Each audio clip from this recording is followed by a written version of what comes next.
Mira, hay algo que hay que reconocer de Maduro, ¿no? A veces en el debate mediático, digital, se tiene por costumbre insultar, mal calificar, digamos, a los políticos porque nos dan cólera. Y algo que se dice mucho de Maduro, que es un líder, digamos, magro, evidentemente no es Chávez, ¿no? Chávez era carismático, ¿no? Era influyente, ¿no? Eh, Era hasta gracioso. Maduro no, ¿no? Maduro puede llegar al ridículo, pero hay una cosa que hay que reconocer en cómo es que resiste tanto tiempo. Algún tipo de habilidad política tiene que tener.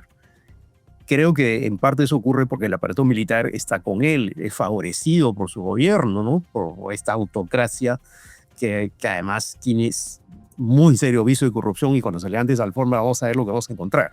Pero de alguna manera cuenta con ese aparato y cuenta todavía con un apoyo a la población mínimo, pero suficiente, como por ejemplo para tener milicias bolivarianas que en el caso de una posible incursión militar responderían. Y el otro tema es que qué va a pasar si hay un ataque y Maduro de pronto se aparece como el héroe de la resistencia, ¿no? Le vamos a regalar eso a pesar de todo lo impresentable que es. Entonces, creo que es alguien mira, controvertido es poco, es un dictador, pues, ¿no? ¿No? Se ha robado una elección, ¿no? Pero tiene una capacidad de resistencia impresionante, ¿no? Y eso uno tiene que aprender en el análisis político a reconocer cualidades de las personas por más distancia que se les tenga, ¿no? Ujú.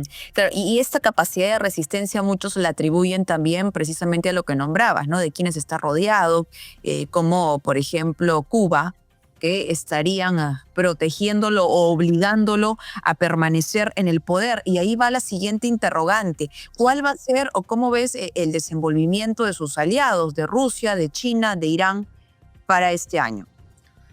Mira, Rusia tiene bastante con la Ucrania. O sea, imaginar que Rusia va a apoyar militarmente a Venezuela, ¿no? Es, es exagerar cuando menos, ¿no? No lo va a hacer, pero sí va a mostrar su disgusto, ya lo ha hecho, ¿no? China hace geoeconomía, es decir, geopolítica vía la economía. Eh, Tú, yo y cualquiera de los que nos escuchan o ven debe tener algún producto chino. A los chinos les interesa que los negocios sigan, no les interesa que haya guerra, aunque ahora están en una situación de tensión muy seria con Taiwán por algo que ha dicho la primera ministra japonesa. El único escenario donde se acusarían la fuerza, los chinos, sería Taiwán, de momento. Entonces, Rusia y China están muy incómodas con lo que ocurre en Venezuela, pero tienen sus propios frentes.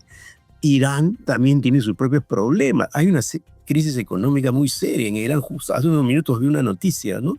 Pero hay protestas en Irán. Entonces, Hay protestas. no es un momento como para que haya, digamos, un aparato de pensar que va a haber un apoyo militar a Venezuela por un ataque de Estados Unidos. Primero hay que pensar que el ataque de Estados Unidos, en términos del que se eh, hizo contra Panamá en 1989, creo que muy difícilmente va a ocurrir, pero pensar que si ocurre va a haber una reacción en cadena, creo que es ir demasiado lejos, ¿no? Lo que creo que va a haber es protesta diplomática y protestas hasta de Naciones Unidas, ¿no? Cuando se atacó Panamá en el 89, la ONU protestó, protestaron varios países, ¿no? Porque es un quiebre en el derecho internacional. Entonces, ese escenario, jugar con esa posibilidad, me parece que parte de los líderes mundiales y concretamente de Marco Rubio y Donald Trump es bastante irresponsable, ¿no? Porque eso no debería ocurrir, ¿no?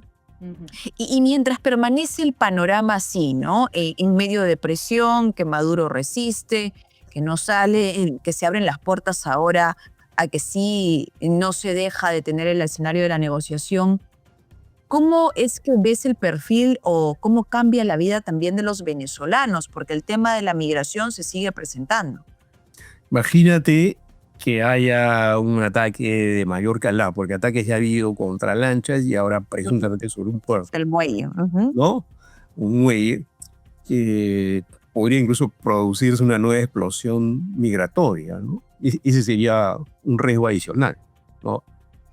No hace mucho, hace un mes más o menos, circuló una encuesta según la cual cuando se le preguntaba a los venezolanos que estaban en el exterior, que son como 6 millones, si no más, si estaban de acuerdo con una incursión militar o una intervención militar del tipo que sea, la mayoría decía que sí.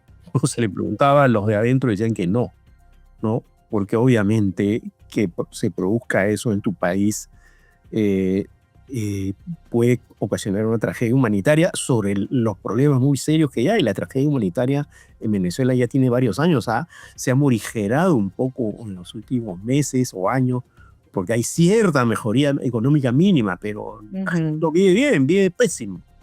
Entonces, encima de eso, una confrontación militar sería mucho peor, ¿no? Ujú. Claro, y por todo lo desplegado, porque hay quienes dicen, no, solo es retórica política, ¿no? Que manifiestan respecto a lo que ejecuta Estados Unidos. Por todo lo desplegado, sí podríamos decir que la presión va a aumentar, que es real.